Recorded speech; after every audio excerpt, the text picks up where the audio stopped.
السلام عليكم ورحمة الله، نتمنى تكونوا بخير وعلى خير. هذا أول سباق غادي نهضروا عليه في عام 2024، سباق ماراثون تيامين مشاركة عثمان القمري في فئة الرجال، وكذلك فاطمة الزهراء كردادي في فئة السيدات. الثالثة بطولة العالم اليوم غتجي في المركز الثاني، عثمان القمري صاحب الرقم القياسي الوطني غيجي في المركز الثالث. الريزولطا ديالهم كانت ريزولطا بطبيعة الحال كبيرة، وهاد الارقام تتخول لهم انهم يشاركوا في العاب اولمبيه.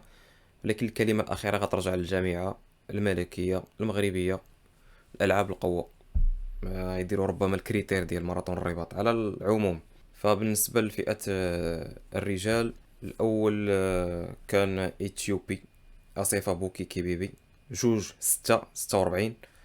الثاني من كينيا فيليكس كيب توكيروا جوج 6 52. والثالث عثمان القمري من المغرب جوج 7 18. توقيت جد محترم، توقيت كبير على الأرض الصينية. الجوائز المالية في هذا الماراثون هي جوائز محترمة بالمقارنة مع ماراثونات أخرى. فالأول عنده 55 ألف دولار، الثاني عنده 25 ألف، والثالث 17 ألف. ولكن هناك شروط عاوتاني. إلا درتي توقيت كتر من مثلا من جوج سوايع 10 ما غتجيكش 17 ألف دولار في المركز الثالث. ولا درتي أكتر من جوج 38 بالنسبة للمركز الأول ما غاديش تجيك 55 ألف دولار. البري تيبيسي من 55 ل 25، تيحفزوا العدائين باش يديروا تواقيت محترمة ومزيانة. فئة السيدات كردادي غتجي في المركز الثاني. نتائج جد إيجابية وكبيرة بالنسبة للعدائين المغاربة. الاولى كانت بيكيليش قديطة بوريتشا من اثيوبيا جوج 22 54.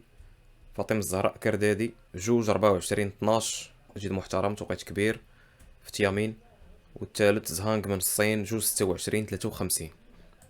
نفس الشيء بالنسبة للسيدات، نفس الجوائز تقريبا. مثلا المركز الأول في السيدات جوج 22، وبالتالي تكون خذات البريم كامل 55 ألف دولار. كون دارت كتر جوج 26 غتاخد فقط 25 نص.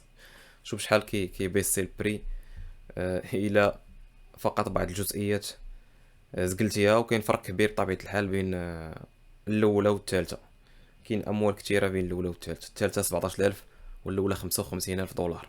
نتمنى ان العدائين يكونوا واجدين ان شاء الله بالنسبه للالعاب الاولمبيه ديال باريس 2024.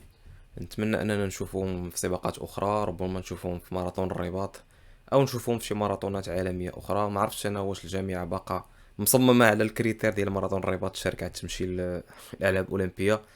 ولكن نتمنى انهم يديو الاحسن، ونتمنى انهم يديو احسن ما كاين عندنا في المغرب، لان كاين بوتونسيال باش نتوجوا على المستوى ديال العاب اولمبيه ان شاء الله. شكرا لكم على المتابعه، والسلام عليكم ورحمه الله.